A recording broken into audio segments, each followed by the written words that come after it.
કોંગ્રેસ નેતા અલકા લાંબા શું કહી રહ્યા છે, આવો તે પણ સાંભળીએ। अलका जी जिस तरह से शुरुआती जो रुझान आ रहे हैं उसको लेकर आपका क्या कहना है? 40% वोटों की गिनती हुई है, 60% वोटों की गिनती अब जारी है।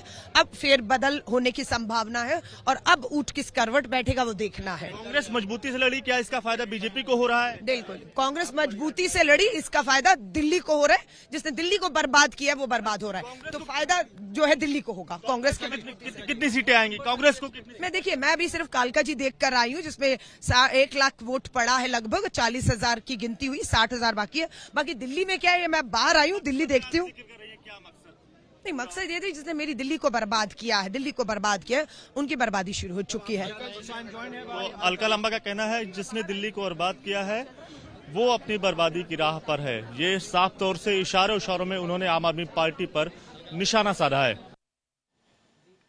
આપની બરબાદીની વાત અલકા લાંબા કરી રહ્યા છે, પરંતુ કોંગ્રેસ જે આપણે જોઈ રહ્યા છે કે અહીં હજી ખાતું પણ ખોલાવ્યું નથી, એક પણ બેઠક વલણની અંદર કે જ્યાં કોંગ્રેસ આગળ હોય।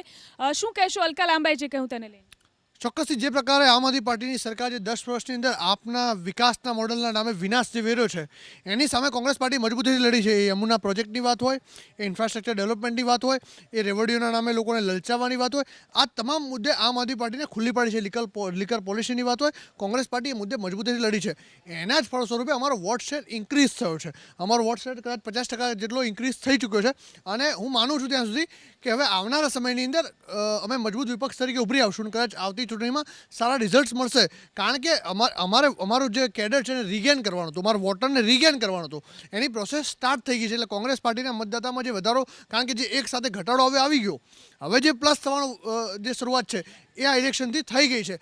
પણ આજે પણ કહું છું, આ ચૂંટણીના રિઝલ્ટ આવ્યા છે, જે પણ રિઝલ્ટ આવે લોકશાહી છે, પરંતુ ચૂંટણીઓ પારદર્શક રીતે થવી જોઈએ। આ દેશની અંદર જો ચૂંટણીઓ પારદર્શક રીતે નહીં થાય તો પછી ભારતીય જનતા પાર્ટી કદાચ અહીંયા સરકાર બનાવે, ત્યાં બનાવે અને સરકારો બનાવતી રહેશે।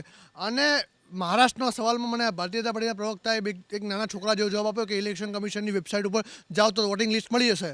વિપક્ષના નેતાના આટલા મોટા નેતાઓ ગાંડા છે, એમને એવું અમારો સવાલ શું છે? અમારો સવાલ નહીં મારો સવાલ એ હતો કે વોટર લિસ્ટ મહારાષ્ટ્રની છે, એનું નામ, સરનામા, ફોટા સાથે જાહેર કરો, કેમ નથી કરતા? ચોરી શું છે?